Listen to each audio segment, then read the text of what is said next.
Hi, I'm Robert Naini, your spray foam advisor, and the guy in the Hawaiian shirt. I wear the Hawaiian shirt as a symbol of freedom and flexibility, something that all business owners should want to achieve.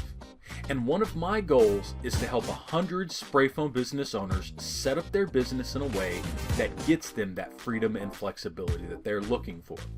This includes providing spray foam training, education, tips and tricks, business fundamentals, and even coaching and consulting services. In today's day and age, you have to be more than just a spray foam contractor. It's not enough just to be an insulation guy and be out there to sell and provide insulation to the market. You are fundamentally changing the way building envelopes work, so you have to know a little bit about that. That is one of the reasons why we talk so much about building science here at Spray Foam Advisor. It's important for you to know that when you do something to the building, like create an unvented attic and change the way that air and heat flow, you are changing the building physics and the dynamics of that structure. When you work with a product like closed cell foam insulation, you know that it can address many of these building envelope attributes, and you have to be aware of how the building is going to be affected when you are done. To understand these concepts, we need to study building science, and one of the key concepts from building science is understanding flow, or how things flow. This is a basic physics concept. Things flow from high concentration to low concentration, from high heat to low heat, and from high pressure to low pressure. All things flow from high to low. You see, this naturally occurs when you see a group of people that is trying to disperse. They flow from high concentration of people to low concentration as they disperse. That is a natural occurrence. When you know that things flow from high to low, then you know that to minimize the risk of bulk liquid flow into a structure, we need to put a barrier in place that will resist bulk liquid flow and prevent bulk liquid on the exterior of the building from getting into the structure. This is where we learn about control layers. What do we see in the real-world construction applications? Typically, we see this in the form of a drain plane on the exterior of the building envelope. This could be a building wrap or some type of a skin that protects the building, a material that diverts liquid away from the structure. For example, when we install closed cell foam in the exterior of buildings, we are providing that bulk liquid drain plane with closed cell foam in that exterior application. The next control layer is the air barrier. When air flows, it brings with it contaminants like heat, moisture, allergens, and pollutants.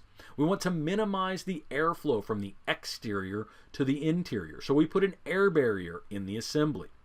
The next control layer is the thermal boundary, or the insulation layer. We put that in place to minimize heat flow, to create more efficient structures, and to have lower heat loads. And the fourth and final control layer is the vapor control layer. The vapor control layer addresses moisture vapor in the air. It helps reduce vapor drive, and the combination of the insulation and the vapor control layer helps control condensation points through an assembly.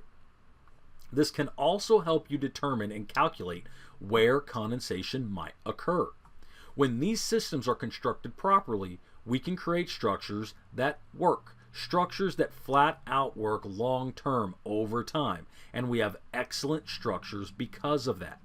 The ultimate example in the spray foam industry is using closed cell foam, as I mentioned before, on the exterior of a building. This application provides multiple control layers in one application, where we provide a drain plane, a vapor retarder, an insulation, and an air barrier, all in a single application on the exterior of a structure. This protects the structure from the impact of the elements on the outside of the building. We create a better system. The structure will operate better over the long term by moving all of these control layers to the exterior of the structure, or the exterior of the building envelope. Of course, we can't forget a proper air management system. The HVAC contractor, the mechanical contractor, has to do his job properly and design a system for the building envelope that you've constructed. All of this has been to point out that your job is more than just insulation. You have to be a performance contractor. You have to be a building envelope expert. You have to be familiar with building science and aware of how what you are doing is going to change the structure so you can educate your customers and work with HVAC contractors on the project so the building works effectively and efficient over time to get the best result for the end customer, because that is your goal. If you found this video helpful, then it would probably be valuable to your friends in the spray foam industry. So help us all out and send it to 3 or 4 people that you know. Additionally, if you have any questions, want info on a specific topic, or want to learn how Spray Foam Advisor might be able to help you or your business, you can email us at questions@sprayfoamadvisor.com. This has been Robert Naini, your Spray Foam Advisor, and the guy in the Hawaiian shirt. Thanks for checking this out, and catch me on some more videos.